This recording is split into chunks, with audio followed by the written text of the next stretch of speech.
तीन पोराला उचलण्यात आलं.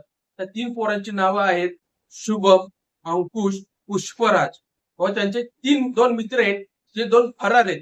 हे तिघच नातेवाईक सापडलेले आहेत.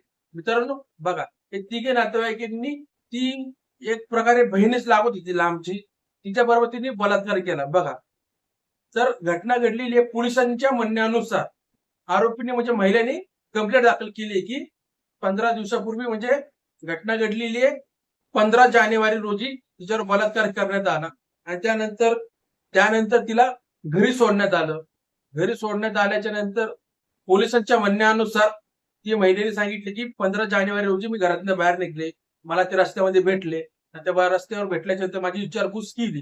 विचारपूस दरम्यान ते माझे नातेवाईकच होते, म्हणून मी त्यांना माझी सगळी हिस्ट्री सांगितली की मी माझ्या बहिणीच्या घरी चाललेले. ते म्हणले की मी तुला तिथं जाऊन सोडतो, म्हणजे तिकडे सोडतो, तू आमच्याबरोबर म्हणजे गाडीवर बस. त्या तीन मित्राबरोबर दोन आणखी त्यांची